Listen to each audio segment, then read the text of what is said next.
दोस्तों, आज के इस वीडियो में हम आपको यह बताने वाले हैं कि कलयुग का जन्म कैसे हुआ था। मतलब पृथ्वी पर कलयुग का आगमन कैसे हुआ।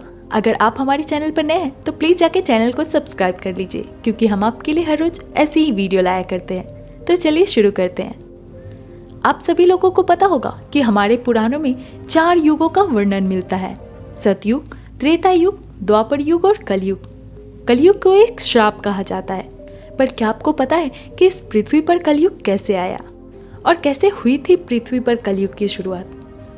क्या हम सब ने कभी इस बात पर ध्यान दिया है कि ऐसे क्या कारण रहे होंगे जिसके चलते कलयुग को धरती पर आना पड़ा? कलयुग का प्रभाव पृथ्वी पर तब दिखना शुरू हुआ जब महाभारत के युद्ध के बाद पांडवों ने अपना राजपाट अर्जुन के बेटे परीक्षित को सौंपकर स्वर्ग की ओर चले गए। वहीं भगवान श्री कृष्ण भी मानव शरीर त्याग कर वैकुंठ लोक चले गए। पांडवों और भगवान श्री कृष्ण के जाने के बाद कलयुग ने प्रभाव दिखाना शुरू किया।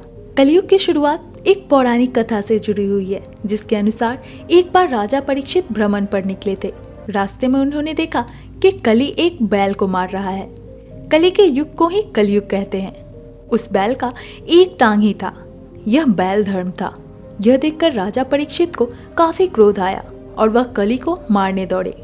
कली यानी कलयुग राजा परीक्षित को आते देखकर वह डर गया और राजा परीक्षित से रहम करने की भीख मांगने लगा। इस पर राजा परीक्षित ने दया दिखाते हुए कहा कि तू मेरे राज्य से निकल जा और कहीं और जाकर रह। यह सुन कलयुग ने कहा कि पूरे धरती पर आपका ही राज है, मैं धरती छोड़कर कहाँ जाऊंगा।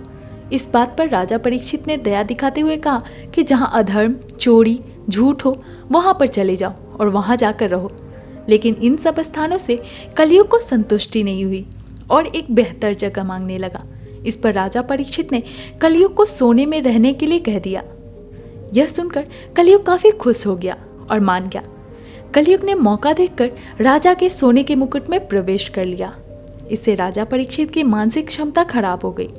राजा परीक्षित के मस्तिष्क में नकारात्मक विचार उत्पन्न होने लगे। राजा परीक्षित ने पास में गुजर रहे एक सांप को देखा और उस सांप को वहीं मार दिया। उसके बाद उसे एक साधु के गले में डाल दिया। साधु ने जब अपनी आंखें खोली तो उसने अपने गले में मरा हुआ सांप देखा। यह देख साधु को राजा परीक्षित पर काफी क्रोध आया। साधु ने तुरंत राजा परीक्षित को श्राप दे दिया कि तेरी मौत आज से 7वें दिन हो जाएगी।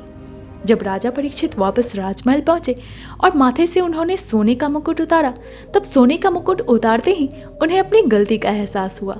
एहसास होते ही राजा परीक्षित दौड़े दौड़े साधु के पास गए और क्षमा मांगने लगे। इस पर साधु ने कहा कि दिया हुआ श्राप तो वापस नहीं हो सकता, लेकिन तुम्हारे पास 7 दिन है। इन 7 दिनों में जितना अच्छा कर्म कर सकते हो कर लो। इसके बाद राजा परीक्षित वापस राजमहल गए और 7 दिन बाद राजा परीक्षित की मौत हो गई। राजा परीक्षित के मरने के बाद कलयुग ने पूरे धरती को अपने चपेट में ले लिया और हर तरफ पाप और अधर्म करने लगा। फिर इसी तरह से कलयुग का आगमन धरती पर हो गया। यह कलयुग चौथा और अंतिम युग है। इस युग में अधर्म अपने चरम पर पहुंच जाएगा। इस युग में देवता मात्र 10,000 वर्षों तक धरती पर रहेंगे और इसके बाद देवता भी धरती से चले जाएंगे। इस युग में धर्म के एक पांव रह गए हैं। तो दोस्तों, ऐसे हुई थी शुरुआत कलयुग की इस पृथ्वी पर। हम आशा करते हैं आपको यह समझ में आ गई होगी।